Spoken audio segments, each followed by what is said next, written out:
All right. Hey, everybody. Welcome. My name's Dave. And I'm Lisa.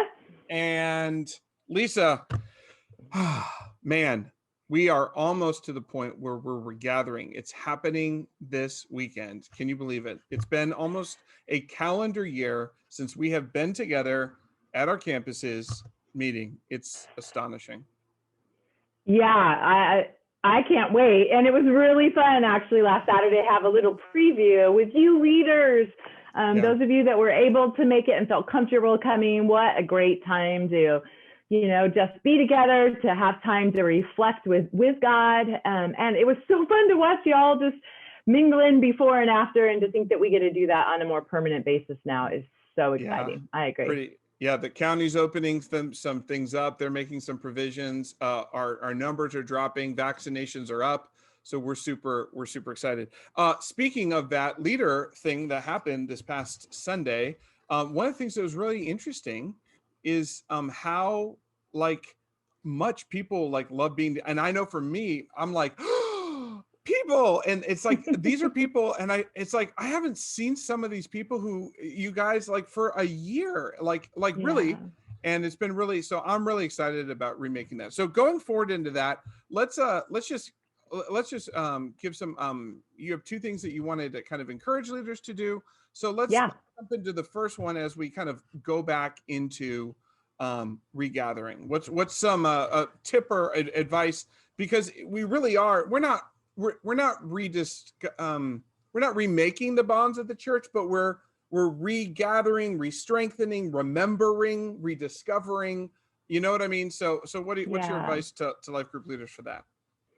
Yeah, you guys, kudos to you for this whole year of being online and doing group that way. But I know so many of us want to be back together. So I would encourage you in your group meetings to talk and think about maybe signing up for one of the same services. I know you got to sign up fast, especially if it's the 10 o'clock. I feel like that fills up fast. But see if you can maybe all sign up and go to the 1 o'clock service, but meet beforehand, get some takeout food somewhere, go to a park, enjoy some fellowship together, and then go to service together. Look for opportunities to be together in person. And I would also say within your groups, you guys, as leaders, look for opportunities now, if you haven't been doing this already, to reach out individually to people within your group and meet up for coffee, get the feel for how they are as far as meeting back in person, as far as, is this group still going to be a good fit? Because as you're going to be talking, as we move closer to totally being able to meet, some groups may be like, you know what, we really want to keep continuing on Zoom because it just works best for our schedules. Other groups are like, there are other people in your group maybe like, no way, I've got to be in human contact. And so, we have to have these honest conversations. Is our group still the best fit for each person in our group? So Dave and I were talking before filming. I would encourage you in these next 3 weeks before we take our break to have that conversation honestly with your group. How are we feeling, you guys? How are we? And as you take the temperature of your group with that, have those one-offs with people within your group to get even a deeper sense of where they're at and what they're comfortable with moving forward. So this is kind of that bumpy part of leadership where, we hope it's all utopia and everyone wants to be back together and our group will just be the same as it always has been. But it may not be, and that's okay, because God is God. He's got places for each of us. He knows what's best for every person in your group, and we want to give him the opportunity to do that work in each member as well. So having those conversations as a group and individually are going to be really important moving forward. But part of that is, let's get it together as leaders, as we regather with your groups to just enjoy each other's fellowship, because that may make a difference and a shift inside of what people are feeling too. My son's life group is starting up tonight, and they're having a barbecue. They're outdoors. He woke up, he's kind of a lazy bear when he wakes up in the morning. He's 15. He started out of bed this morning. I mean, just bounded like it was La La Land. He's like, today's the barbecue. He was so excited to be back together with his group. and with his friends. He hasn't seen them in a year, and it's and he's a raging extrovert like me, but there's a Like sense his in which, dad. yeah, there's a sense in which this connection, I'm so excited to. Hey, real quick, Yeah. Lisa, you're a spiritual director. You've been trained in this kind of stuff. And that's actually probably one of the things I deeply appreciate about you the most. And one of the things that you taught me and that other leaders have taught me who are friends of mine is there's a way to care for folks, especially for folks who are in the middle of this kind of COVID pandemic. There's a couple of questions that Lisa, you've even hinted at. Steve's hinted at them, and I just thought they've been really helpful to me. So I just want to throw them out for leaders. The first is to ask people, like, how are you? And when you say how are you, I don't mean today, because for me in COVID, sometimes I was like this on a roller coaster, right? The question that spiritual directors have asked me, Lisa, that you've asked me is, as you listen to your life, what are you learning about yourself over the past couple of months? How are you connecting with God? What's sapping your energy? What's giving you life? And then that's, instead of the day, like today I'm good, but tomorrow I'm terrible. It's the patterns in your life. And another question that you guys have asked and Steve has asked is, what bad habits have you picked up during COVID? And that's, honestly, I'm still thinking about that, because I know it's true. I don't even think I have full awareness about what that is. Anyway, my point is, in caring for people, the patterns and trajectories of their life, not the day, but like the month, the months. And then also, is there some bad habit you've accidentally, and again, I think it's all accidental, slipped into, that you think maybe God wants to arrest or help you out of?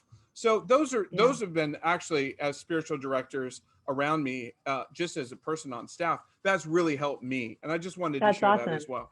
Yeah. Well, thank you. And I think those are great questions to ask as you have these maybe intentional group times where maybe you spend 1 week not so much on the sermon, but more with the health and where people are. What is life-giving? What's sucking the life out of people? What patterns have they developed? And how do we all want to move out of COVID? What are we taking with us that we've learned that will help us to become more like Christ? And see how you flipped it. I said, what bad habits? And you're like, what things have you learned that you're going to take forward?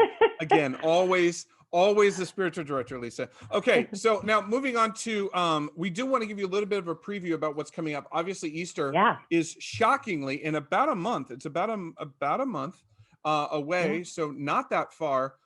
Let's talk about what's Easter. Obviously is Easter, and we celebrate the risen Christ. Good Friday, obviously, we celebrate the sacrifice and the death of Christ.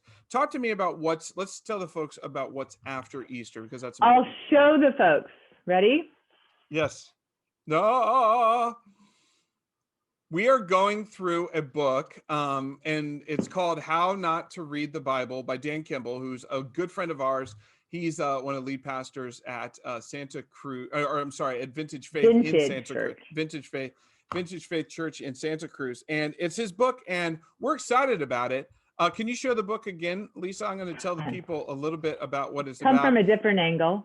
Yeah, and the question is, is the Bible misogynistic, anti-female? Is it pro-slavery?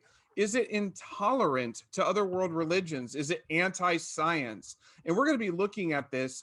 And also, it's basically how to read the Bible. It's a fun book. It's an interesting book. It's written in a really winsome way. Really, Kimball's just funny, but it's also brilliant and helpful. And so we're going to be, that book's going to be on sale. It's like $12 or something like that. It's inexpensive. As always, if that's a problem or financial hardship, we can take care of that for you. Dave's going to pay for it for you. I'll pay for it. Yeah, absolutely. But we're excited about it. We're going to be going through about 5 or 6 weeks on this one, right? And we think it'll be great for Easter coming out for people who are interested. Maybe even, you guys aren't re-engaging your faith, but a lot of people have been dormant in their faith for a long time, and they're going to be coming to our church. Hopefully coming back. And so we're excited to re-engage all of that. Yeah. Interesting you say that. Last night in our life group with Mark and I, 2 of the couple talked about how exactly what you said, that this season has been really, really hard for them and that their faith has become somewhat dormant. So it is a real thing. And there are people that I would look at and think, oh, no, they're doing great. So a lot of times on the surface, it looks like everything's, but I think for all of us, it's been a challenging year. And totally. Yep. Totally. Awesome. Anything else, Lisa, that we want to say to the folks? Yes, one last thing, you guys, super important. It's coming up, and we'll mention it next time we have one of our videos too. But we want you to take the designated break that we've put in our calendar, our life group calendar this year, and it's coming up March 28th through April 10th. March 28th through April 10th, write it down. We don't want you to meet with your groups. Sounds horrible. Like, why would we not want you to do that? Because we care for your health. We want you to have just a couple weeks to breathe. There's 7 weeks after that till the end of May when our season ends. So we want you to start talking about that with your group now so that they're aware that we're going to take a couple weeks breaks. We will all survive. We need to train our people too, that if we don't meet with them for a week, that they're going to be okay and that they can self-feed and that God can speak to them. We don't all have to be together in order to, have life be on track or, not fall off the tracks. So it's a great discipline for our people, but it's also a much needed thing for the soul of you as leaders. So it's basically Easter, Holy Week, and then spring break after that, right? Yep. The 28th of March through the 10th. Awesome. April. Anything else, Lisa? That's it. That's it, Dave. Awesome. Well, guys, we will start seeing you face to face pretty soon. Many of you, not all of you, but many. And we'll see you guys as we regather. So looking forward to it. So awesome. Enjoy the next few days, and hopefully we'll get to fist bump or whatever they allow us to do on Sunday. Mask bump. No, that's kissing. Never mind. We can't do that. No. All right. Well, guys, we'll see you soon. Bye, guys. Take care. Bye.